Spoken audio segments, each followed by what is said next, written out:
The article I chose for my case study was a 5-year study of sustaining blended learning initiatives to enhance academic engagement in computer and information sciences campus courses by researchers Laurie Dringus and Eamon Segal.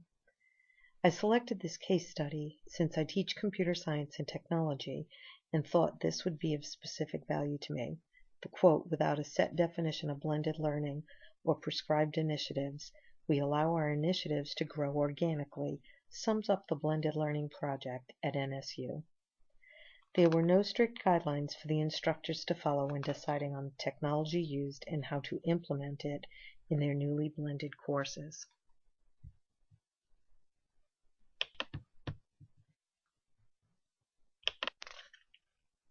The Blended Learning Initiative was part of the Quality Enhancement Plan, QEP, which came about as part of Nova Southeastern University's accreditation review.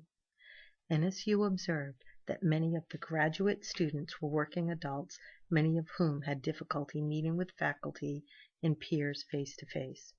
At this time, blended learning was not widespread, though there were some schools that were having success with its use. At the onset of the Blended Learning Initiative in 2007, the NSU campus-based courses were mainly face-to-face. NSU had actually had some fully online master's programs since 1986, and in the early 1980s, they had a quasi-blending in their doctorate program.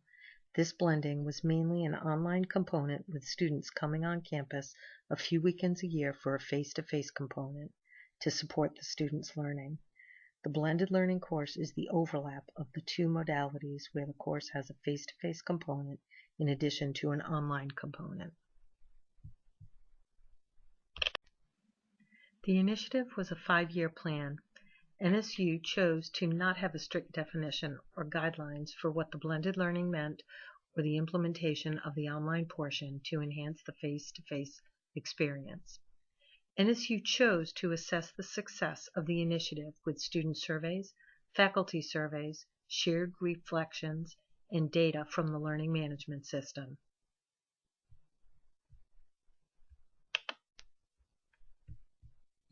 There were two main goals of the initiative: increased academic engagement and enhanced learning through the use of technology.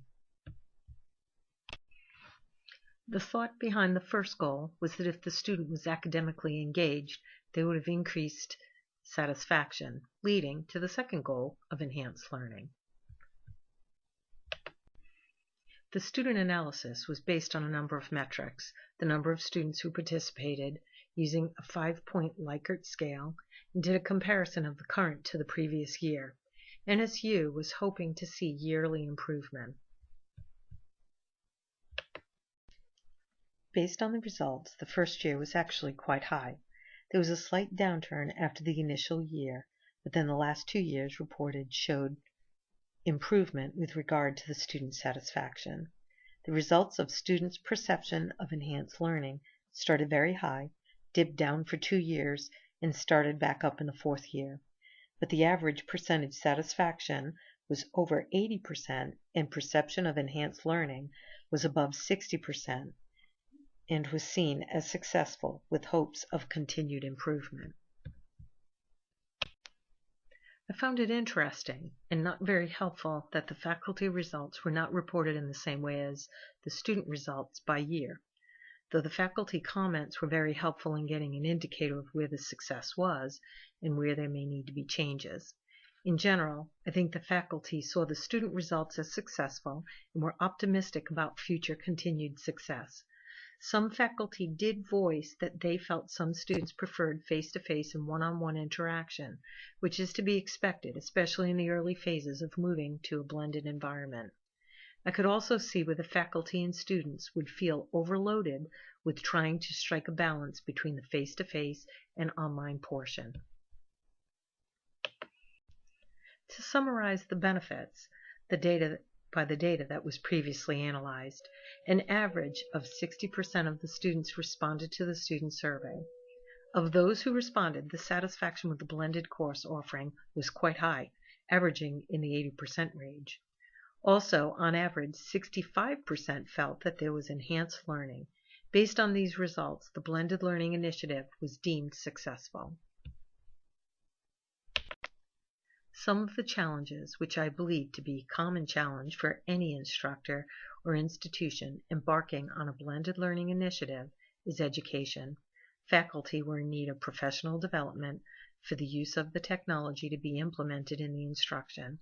Students were in need of support and training in the use of the new tools being implemented in the blended course. And finally, whenever using survey data, there is a challenge in obtaining responses, though on average 60% of the students did respond, which I think was actually rather good. I felt the results reported supported the success of the initial goals of the initiative. However, one should not discount that to sustain positive efforts, there is a need for ongoing evaluation of the effectiveness of this modality to refine effective practices. This quote, found on page 137, is basically grounded in the instructive responses that further analysis was needed in all areas, especially in the area of balancing the blended online component with a face-to-face seat time. I felt NSU's organic direction was helpful to their success, since I believe instructors bought into the initiative, having the autonomy to create their own instruction without stringent guidelines. In closing, I think there is a place for face-to-face, online, and blended courses. I agreed with NSU's faculty's concern with balancing seat time with the online content and not overloading faculty and students in a blended environment. I truly believe blended learning environments are very well suited to secondary education and look forward to implementing what I'm learning into my classroom in the future.